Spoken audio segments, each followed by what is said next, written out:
Great. Oh, here's Julie. All right. Well, welcome everybody to our Coffee and Climate here on March 14th. We have a really special guest today. We have Dan Burgess from the Governor's Energy Office, who will be telling us about the just recently released Maine State Energy Plan. So anyway, my name is Troy Moon. I'm the Director of Sustainability here for the City of Portland, joined by folks on my team, Katie Timms, Carly Meyer, and I don't see I don't see Brenda, but Brenda's on our team too. I also see Julie Rosenbach, our colleague in South Portland. You want to introduce yourself and your team, Julie? Hi, everybody. I'm Troy's counterpart in South Portland, and Robin Landis is with me. She's our Resilience Fellow, and I'm happy to say that I'm in the midst of hiring for 2 open positions right now. Great. So welcome. So let's get started. I'd love to introduce Dan Burgess, who's the director of the Maine State Energy Office. And today we're really looking forward to hearing more about the Maine Energy Plan, which was released back in January. We're going to hear about the strategies that Maine's taken to increase reliability, uh, ensure resilience, make sure we have affordable electricity, and also achieve our renewable energy goals. So it's a lot to cover, Dan, and we're looking forward to hearing like how things have gone and then maybe a look into the future. So pass it over to you. Yeah, thanks so much, Troy, Julie, both the Portland and South Portland teams, and for everyone for joining this morning. It's really a beautiful Friday morning in the greater Portland area, so excited about that. Um, Again, I'm Dan Burgess. I'm director of the Governor's Energy Office. I'll talk a little bit about me in the office and then jump into some slides, and then happy to, and hopefully we'll have a good discussion this morning. So every state in the country has a designated energy office. Ours currently is the governor's energy office, so the energy office is in the governor's office. Well, some states have departments, some have are within economic development or environmental protection offices, but we are in the governor's office. The governor has put forward a bill to make the energy office a cabinet level department, which we're working with the legislature on actively and are excited about that. We're only a handful that don't kind of have cabinet level leadership. So I did want to mention that off the bat. It's exciting and I think underscores the importance of energy policy and energy in our everyday lives as Maine people and businesses. So our office is responsible for putting forward an energy plan every 2 years. There's been some it hasn't always come out every 2 years, but we were excited to have this plan out. And the unique thing about this plan, which is different from other plans, is that we had funding to do an unprecedented level of technical analysis that kind of looks at what the energy system is going to look like or could look like over the next 15 to 25 years. And I'll get into some of that. And then we also worked hard to seek as much input as we could over an 18-month period and worked closely with members of the Climate Council and otherwise to seek feedback. So we've released this plan in January. It's not a plan that just sits on a shelf. We need to update it by the end of 2026. And so we're actively working through some of the recommendations and what some of the outcomes might be from it. So with that, I'm going to share my screen and I will look to Troy to give me the thumbs up that everyone can see this. Indeed, it's coming up right now. Okay, great. So first, I want to level set a little bit of Maine's energy situation. So Maine is the most home heating oil reliant state in the country. You can see the chart on the left shows fuel oil consumed by the residential sector by state, and you can see Maine all the way over to the right. This is so about 50% of our homes are using heating oil, and that's actually down from 70% 15 years ago. But the other green bars there, those are the other New England states that as you can see, we're in blue. Can you see my mouse here, Troy? Yeah, okay. So blue is us here. These are the other New England states, and then the others across the country. So we're around 50%. The national average is 4%. So you think about just how unique of an over-reliance this is for Maine and New England. And this chart on the right shows energy sources consumed by the residential heating sector year over year. So you can see this, and this middle is this dark blue is heating oil. So in 2010, 70% of our homes were reliant on heating oil. We're down near this 50% range, and we've really seen since 2019 a very significant drop off. That's because of a few things, right? One is I think that we're going to talk a lot about today is the increase in electricity that is being used. So think about high efficiency air source heat pumps and the work that's been happening in the state for the last decade. We're beginning to see that number creep up on the bottom, and then continuing to see the others stay relatively stable. So wood up top, propane has grown a little bit, but has been in the 12 to 13, 14%. And then we're seeing natural gas stay steady around 8%. As a large rural state, it makes sense that we'd be dependent on delivered fuels.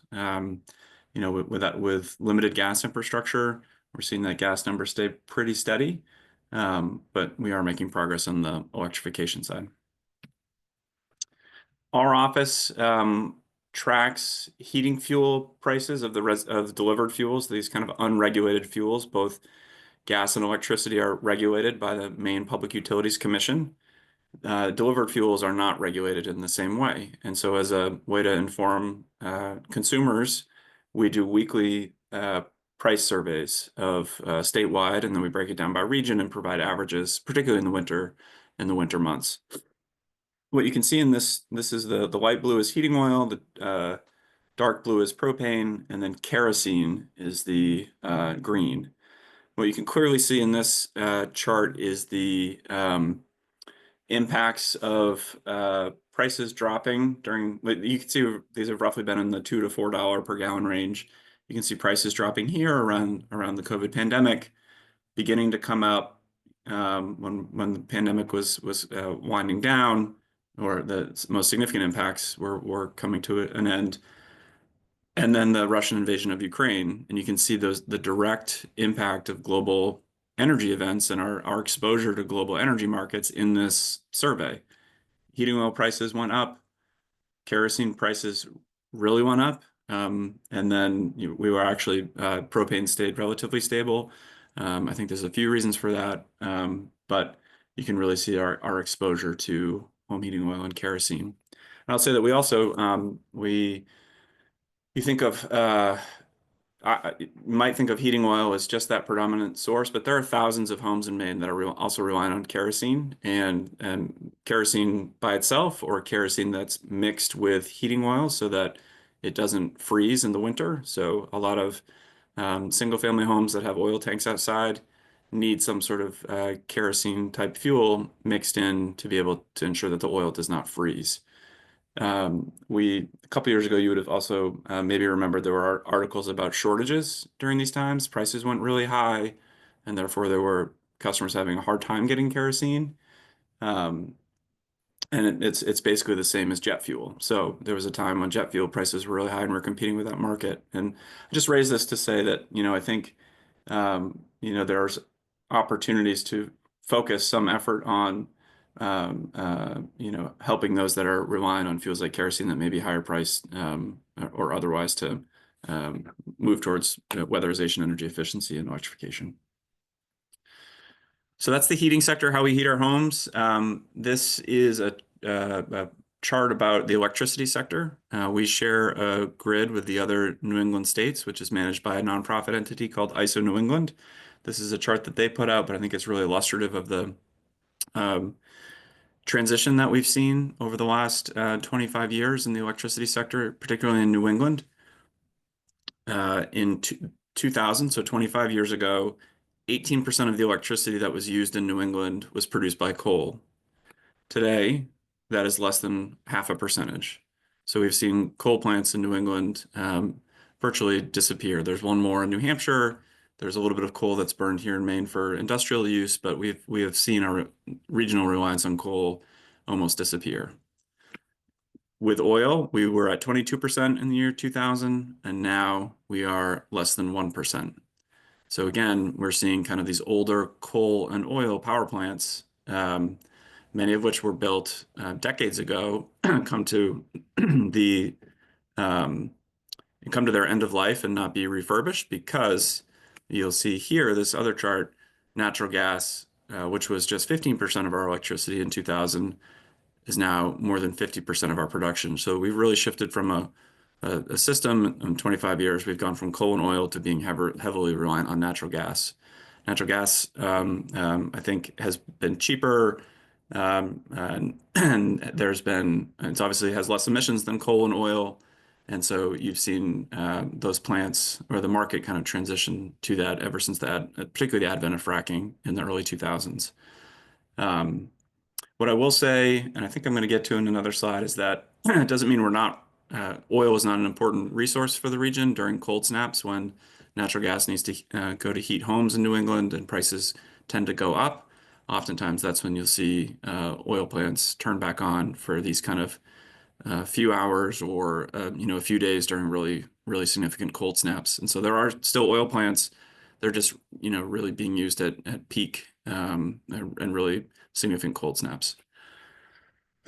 This chart's a few years old, but you can see again that 46% natural gas. The other largest resource that we use in New England is nuclear. There's two nuclear power plants that exist in New England right now, one in New Hampshire, one in Connecticut. We are importing a significant amount of electricity, and then we are growing this renewables pie as well as this hydro piece. And there's some of that within this import that represent a few of those resources. If you look at what's in the future, wind is a significant resource in the pipeline. Solar continues to grow rapidly. Storage is a significant part of the interconnection queue, which at least previously, and then clearly in order to deliver that power, we're going to need more transmission or upgraded transmission. So this chart points to just how natural gas drives the price of electricity in New England. You can see, and this is again provided by ISO New England, the regional grid operator. You can just see the green is the wholesale electricity prices, and then the blue are the natural gas prices. So they are very clearly correlated, and you can see those price spikes during major events, whether it's the hurricanes, whether it's cold winter snaps, or that lead up to the invasion in Ukraine that we already talked about. So with that in mind, that's kind of level setting where the region is at right now. We again have undertook and published the creation of the Maine Energy Plan. So it's really supposed to be looking at what will our system look like, what policy levers might need to be pulled, what is the status quo. And this time the governor directed our office to look at pathways to achieve a goal of 100% clean energy by 2040. And so we hired Brattle Energy Group, the Brattle Group and Evolved Energy Research to conduct an unprecedented level of detailed analysis that looked at the system from an hourly perspective, looked at how Maine would participate in the region, and looked at multiple different pathways of what the energy system might look like. So, I think it's also important to note, I'm sure many in this group have been following or participated or had heard presentations on the Climate Council. That's very closely coordinated with the Climate Council, with the 10-year economic plan, with considering the Rebuilding and Resilience Commission. And so, we're involved in a lot of those efforts and work closely with the other entities which are producing them. And so you're going to see a lot of coordination among those. It also takes into account the energy requirements and goals that we already have in place. So again, the 100% clean energy by 2040, 3,000 megawatts of offshore wind by 2040, 750 megawatts of solar, 400 of energy storage. The governor has a goal of 30,000 clean energy jobs by 2030, 175,000 additional heat pumps by 27, and then of course the emission reduction requirements and goals that we have in statute. So this plan really considers what exists and what targets exist in other areas and what the legislature has set for statutory goals.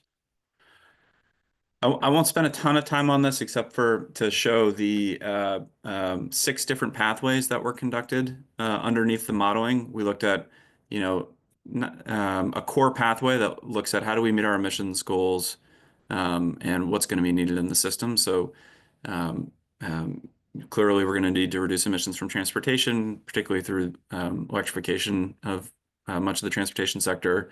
Same with the heating sector. We'll need to um, um, continue to make progress on the electrification of that sector. And looking at the system will look like, I'll say we use the same um, um, load growth profiles that the Climate Council used. So thinking about what electric load might look like. So they're correlated that way. So the first was just a core pathway, and then we began to kind of turn the knobs a little bit on some other scenarios. So the other was 100% renewable energy, no thermal burning resources, no power plants. The third was using some hybrid heating systems, so basically full electrification, but keeping some backup legacy systems in homes and businesses, but also in the power plant mix. So allowing some resources to continue using a future zero carbon fuel in many instances to help us meet those targets. We did a high flexible load, so thinking about how we're using managed EV charging or helping kind of manage that growth so we don't have to overbuild the system.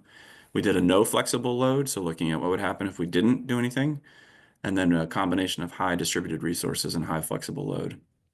I think the key takeaways here are that we can reach 100% clean energy by 2040. It is beneficial and can result in reduced costs across the economy, and I'll get into that in a little bit. Electrification continues to be important, and we need to diversify the supply that's meeting those resources, so not being reliant solely on one type of clean energy resource, but having a diversity of resources is important, and that we need to keep looking at innovation of new technologies, innovation of grid management and load flexibility, emerging technologies that might exist in the future, and really make sure that we're headed down this pathway, but looking at what new technologies might exist or are in development. So these charts show a couple of things. This one on the left is the forecasted energy demand in the state of Maine. So what the modeling shows is that we're going to double the amount of electricity that's used across the residential, commercial, industrial, and transportation sectors by 2050. But this, as you can see, the overall energy consumption or energy usage declines because electricity is a more efficient technology. So we're going to double electrification, but we're going to use less energy overall. And because of that, energy and supply costs should continue to go down. You'll see that, again, you can see that chart by dollar figure here. We're going to use more electricity, but we're going to be using less of these other fuels over time, which are less efficient and more expensive. And that should result in lower electricity costs.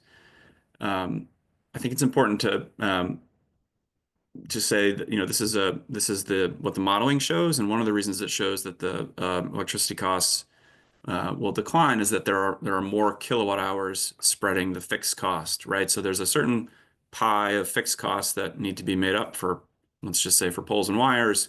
The more homes and businesses that are sharing in those costs, that overall pie is less of the equation, if that makes sense. So the more electricity that's being consumed, the more folks are sharing those fixed costs, and therefore resulting in a lower overall average cost.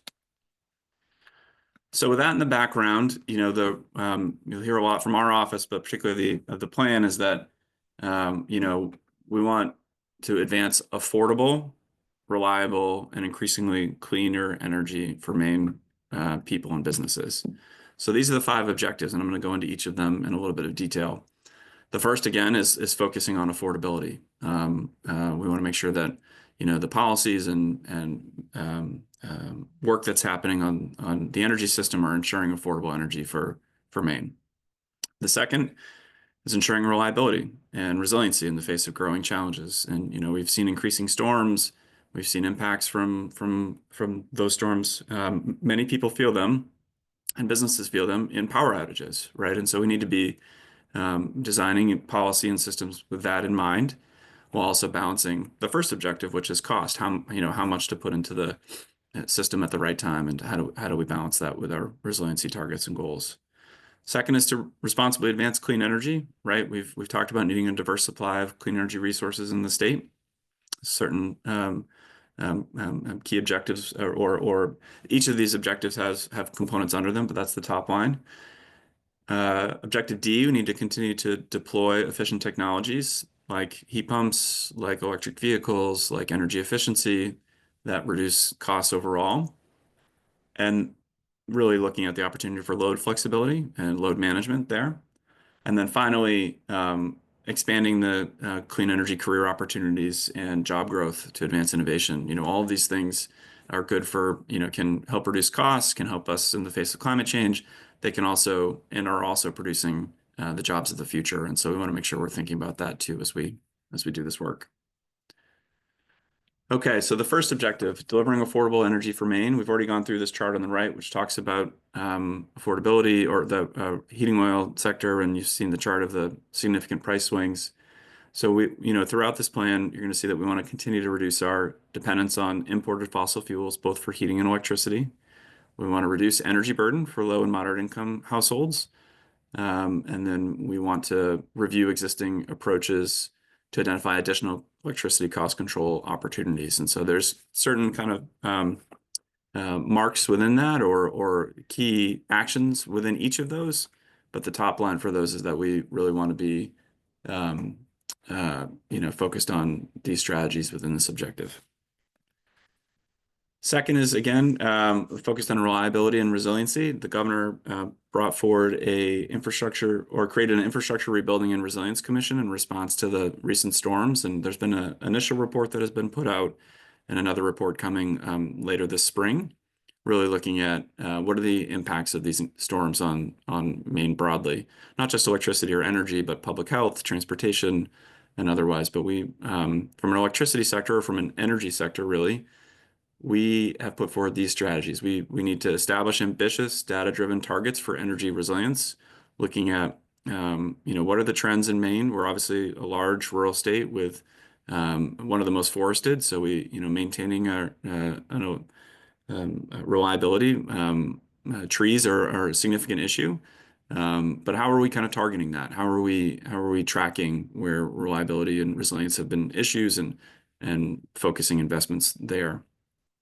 We want to increase coordination and information sharing with energy management and resilient entities, and that includes entities like Portland and South Portland.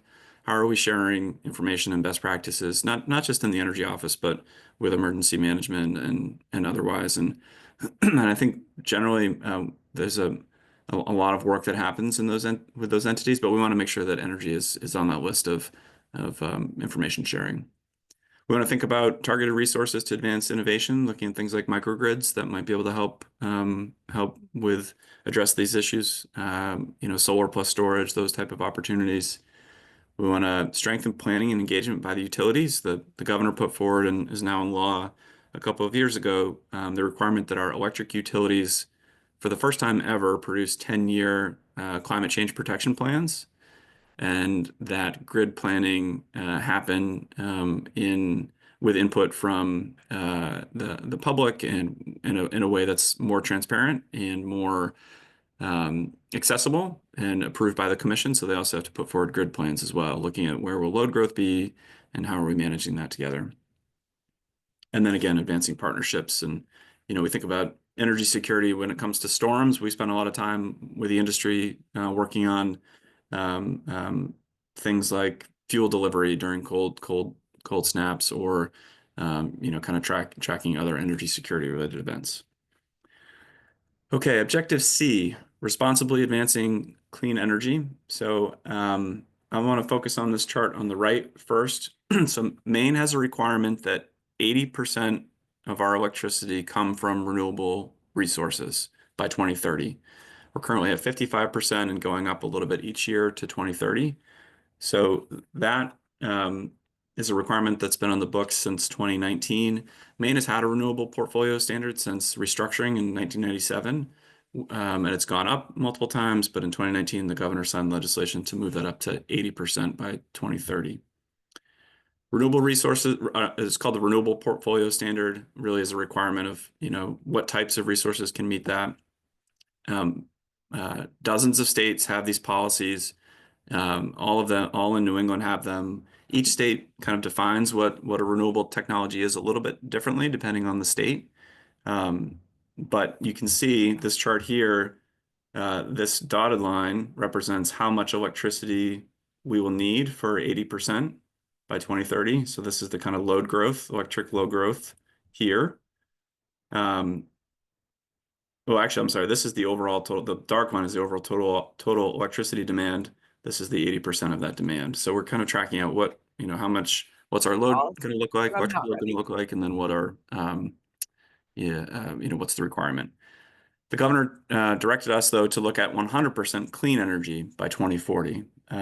So that represents this red line and how we get there. So just a note of a difference. A renewable portfolio standard, again, is just limited to some technologies. And so what our modeling shows is that in order to meet this clean electricity demand, which is different than a renewable demand, that we need to allow a few other technologies into the mix to help us meet that kind of last 10% of our electric load. And so we're calling for the creation of a new clean energy standard on top of our renewable portfolio standard that would allow resources like existing nuclear, large-scale hydro to qualify for this, final 10% that helps us meet our 100% target.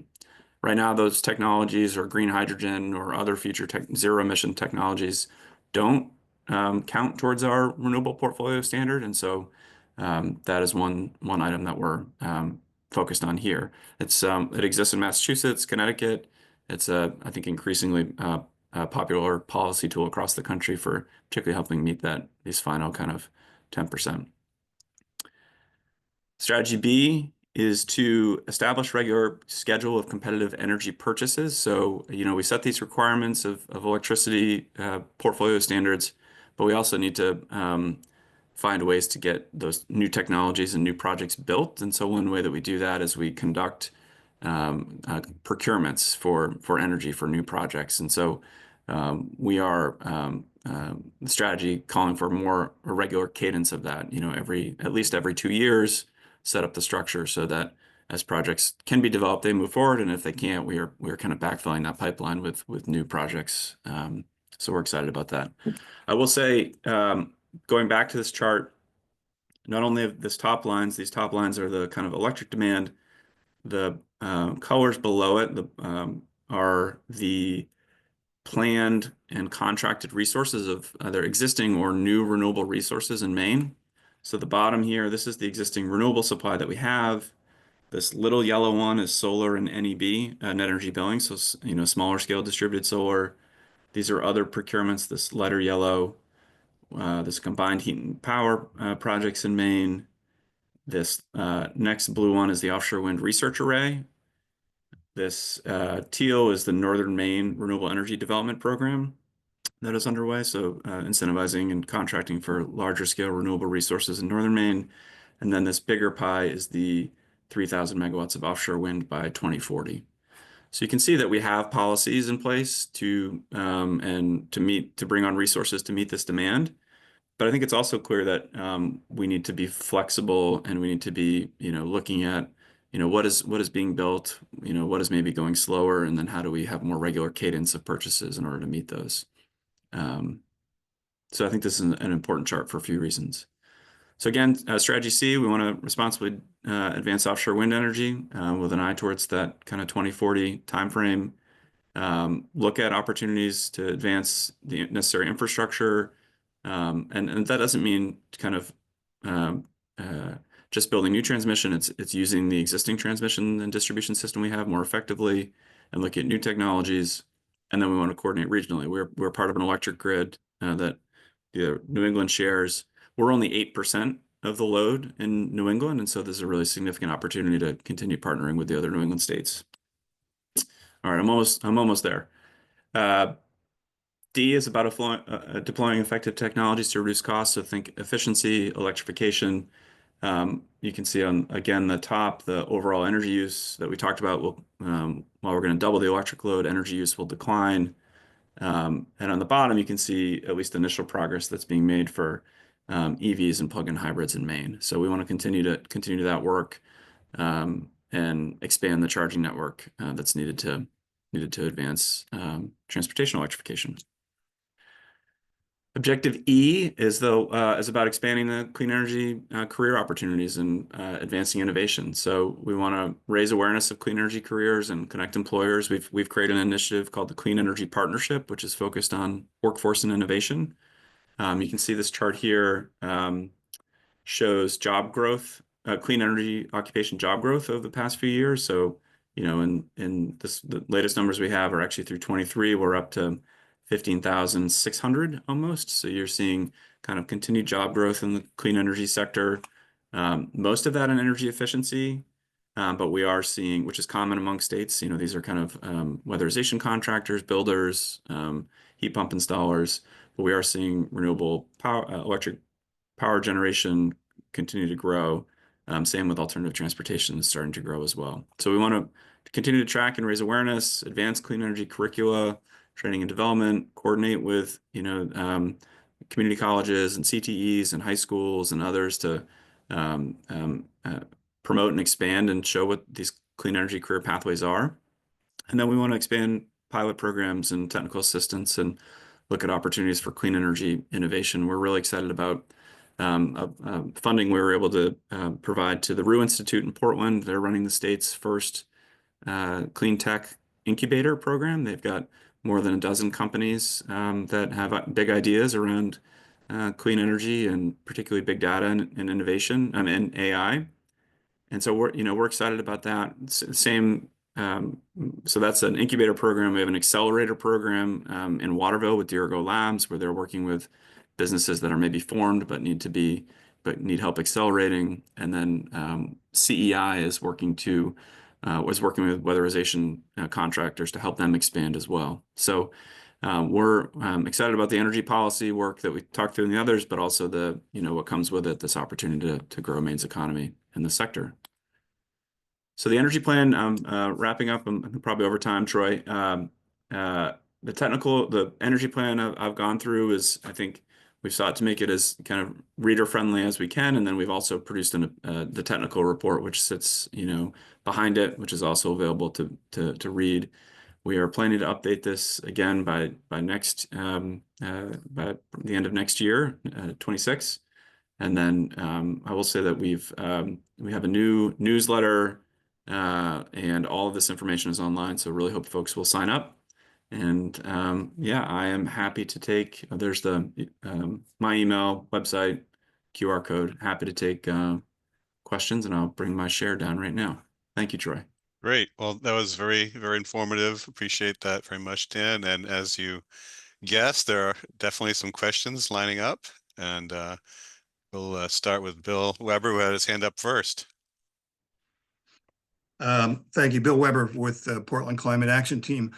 Dan, thanks very much for this informative. I like the way you approached the existing challenges and how we're going to deal with it. One comment worry I have, and I did make this comment during the public comment period, is that I think your presentation or the study really is has a strong chance of not succeeding. And I think the over-reliance on offshore wind, I mean, it took us decades to get solar to where it is today. The over-reliance in that steep ramp up of offshore wind seems highly improbable to me. Maine will not control offshore wind market. There are lots of forces beyond Maine's control, even the governor's control, that will dictate how we do in this. A month or two ago, I wouldn't expect our hydropower to be cut off from Canada, but I think that is a definite possibility. In the private sector, we would do a risk management plan. and then develop contingencies for things not going the way we hoped. And I hope in the next reiteration of this plan that the GEO considers some of those negative ramifications that we'll need to deal with. I think ultimately we're going to need to develop a more forward-looking solar project. That I think is something that is definitely more in our control than offshore wind. Perhaps if you can respond to that, I appreciate it. Yeah, thanks, and thanks for your participation throughout the process. I mean, I think as noted, the modeling that was done considers what's in law, right, and the statutory requirements that we have, and so, but that doesn't mean that we're not aware of the headwinds of some technologies or cost decline challenges or other market constraints. So we spend a lot of time thinking about that. I think this is one marker that's out there, and it considers what's in law. That being said, we tried really hard to note.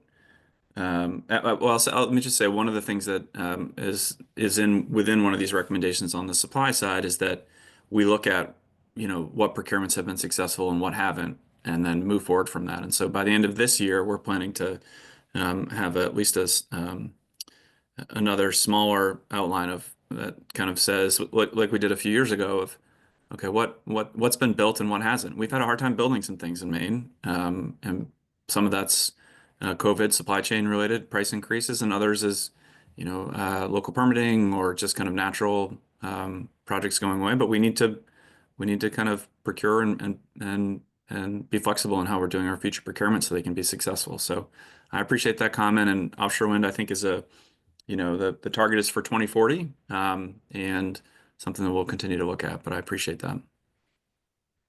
Great. Next up, we have John. Thank you. And thank you for the talk this morning. And I'd also like to thank Mr. Weber for his question. He asked very much the same question I was going to ask, particularly given the recent federal moratorium on offshore wind. So risk management there is an issue. But I have a different risk management question. I'm interested in the projections you showed of as we increase our electrification and increase efficiencies, we'll see a reduction in overall energy use.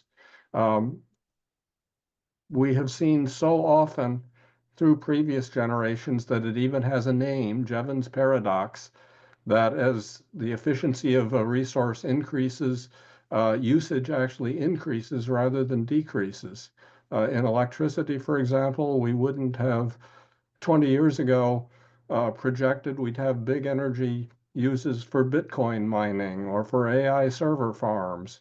So I'm interested in your long-term projections for electric use and how you're thinking about handling risk and the likelihood that you might be optimistic in what our energy use reduction might be.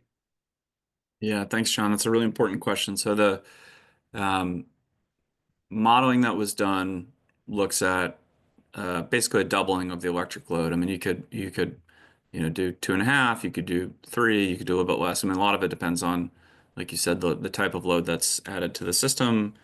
And really, I think the big thing that we continue to see is how that load is managed, right? But that just takes into consideration the projections of what's needed or the electrification that'll happen to meet climate goals. I think that even in the last, let's say 6 to 8 to 12 months, yeah, we're obviously hearing about and reading about, what's happening in Virginia or other areas where they're seeing really significant load growth from data centers. And so this modeling does not consider kind of the lumpiness of, it's kind of a gradual adding year over year, and does not consider a big 5% growth in one year and not in the other due to data centers. I mean, or also due to manufacturing, right? I mean, I think there's an opportunity for new manufacturing, and so that's something the entire energy industry or energy policy industry is thinking a lot about, and it's something we're thinking about doing further analysis on. I'm not aware of the kind of hyper scale growth proposals yet in Maine. You've seen a couple in New England. I have not seen those, but it's something that we work closely with the other New England states and have a couple of white papers that come out about load growth, and so it's something we're following very closely. And I will look at that. The first part that you mentioned, I'm glad it has a name, but that's helpful to hear, John. Thank you. Thank you. So I don't see any hands up right at the moment, but I have a question, Dan. Oh, actually, go ahead, Julie. You go next. You're on mute. Thank you.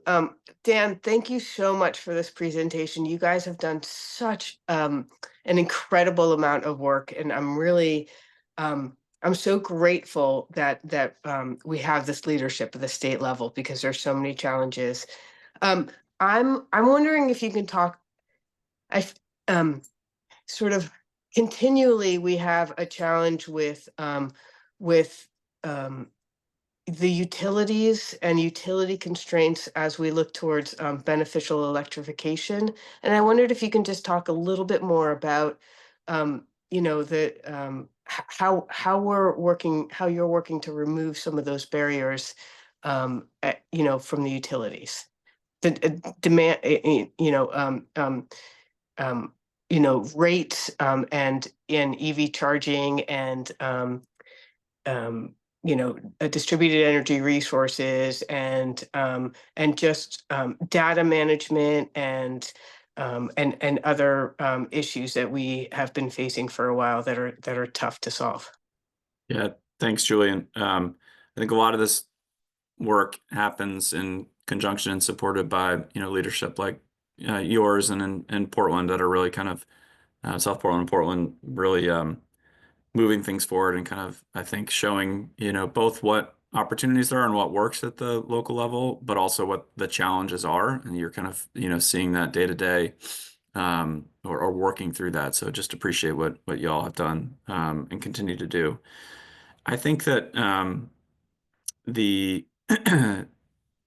well, a few things. I feel like over the past 5 years, clearly there's been significant distributed energy resources added to the system, and that process, I think, happened relatively quickly, right? If you think about in 2019, there were 60 megawatts of solar total in Maine. Today, there are more than 1,500. So you think about kind of the past 5 years, really what new work has had to happen. I think it's both kind of so I think we've come some way in that experience and coordination with utilities and private sector and others. But I think it needs to continue to improve, and I think I'm hopeful, and we're spending a lot of time thinking about the grid planning component. How can we work together to identify, what and the climate protection plan, right? How can we work to identify what upgrades or system needs we know that we're going to need because substation's in a flood zone, or because this peninsula continues to have this issue, or we know there's going to be economic development in Portland and South Portland. How can we work collaboratively to identify those and then look at solutions to improve them? And then I think there's just the continued need for day to day, whether like we talked about data management and data sharing, right? Which I think is something we've talked a bunch about. So I think it continues. I don't think it's always perfect, but I do think we've seen a lot of progress over the last few years, and I'm hopeful that we're setting processes and things in place so that can continue. Great. It's somewhat related. The question I was going to ask is more about transmission. I know it's really challenging to get transmission built, and we've seen different struggles with the Clean Energy Connect corridor, the transmission coming from northern Maine. What role do you think maybe some advanced conductoring technologies and other approaches to be able to maximize capacity of existing transmission and distribution might play? Yeah, thanks, Troy. So first, I'll say that if you look at what, at least regionally, some of these larger clean energy projects are under development, I think the number is roughly around, we're going to add roughly 13% of our electric load, our new supply to our electric load, if you look at the overall regional use, so the NECEC project and the offshore wind projects that are in the pipeline. And so this regional opportunity to diversify and get more clean energy resources, but that's in process and happening. And like you mentioned, there have been challenges with getting some of that development built, but it is exciting to see that some of these larger projects, at least now, are kind of getting ready to come online or in the stages of construction of where they are.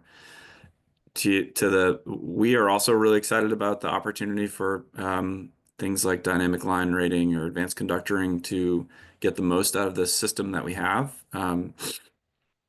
We have joined a couple of different regional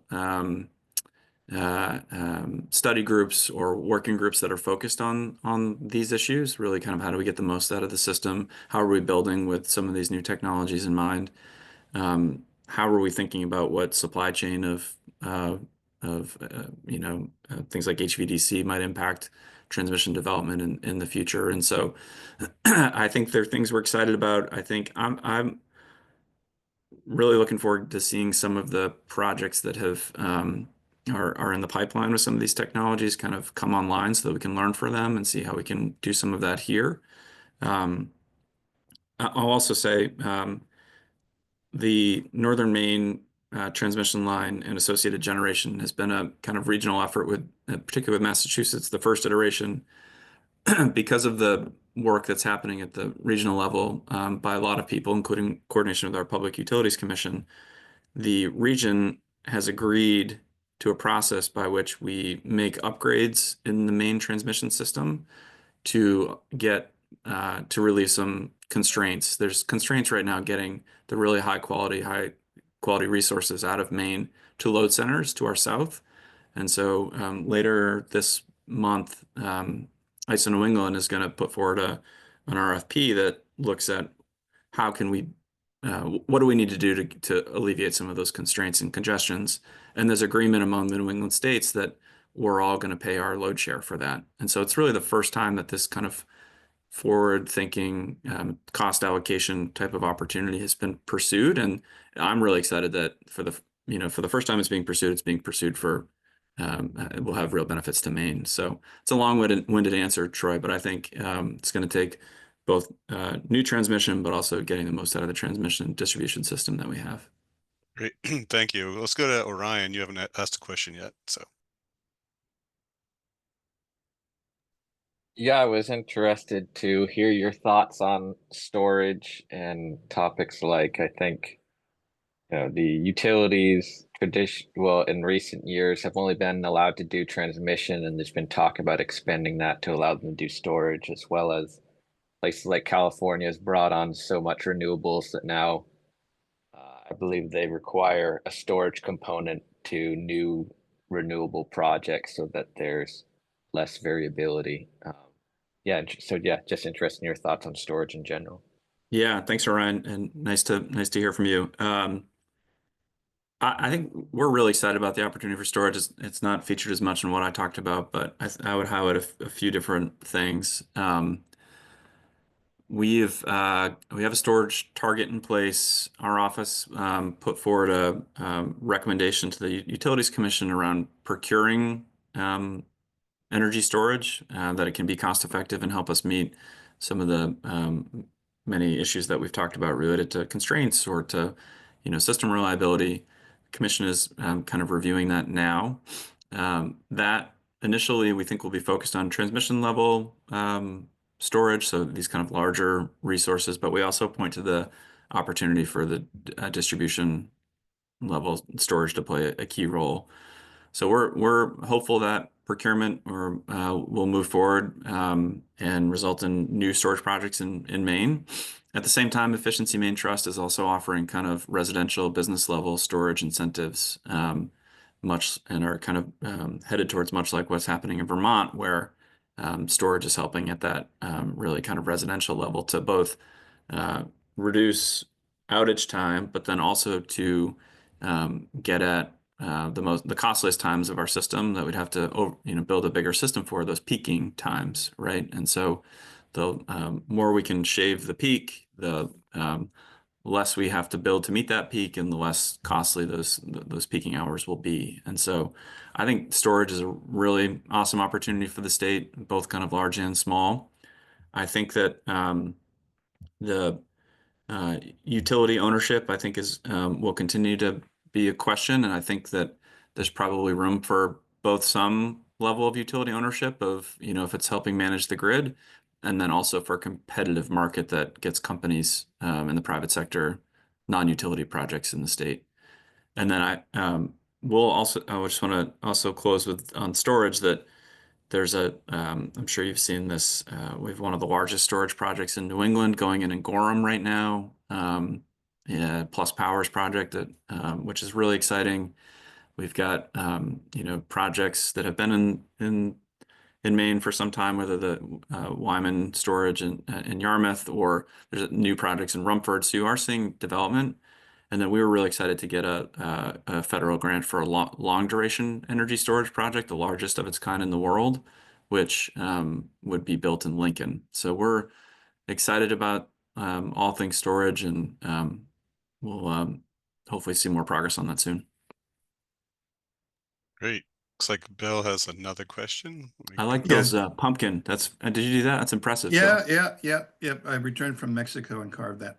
Nice. Sorry for the second bite of the apple here. I could keep Dan here all day. Dan, can you update us on the status of Solar for All? Yeah, sure. So Solar for All is a national program from that is run by the EPA. I think they had $7 billion to administer a Solar for All program. The constructs of Solar for All nationally would be they have to add distributed solar that directly benefit low-income consumers. And so we were in the category where we could apply for about $100 million. We applied for 99.65 or something like that. And we're awarded $62 million for the Solar for All program. You've seen in the news that had been some pauses or some issues with accessing those funds. We have access to those funds now and have two great staff folks that are on board to help design that program. We're envisioning a program which is both community solar, another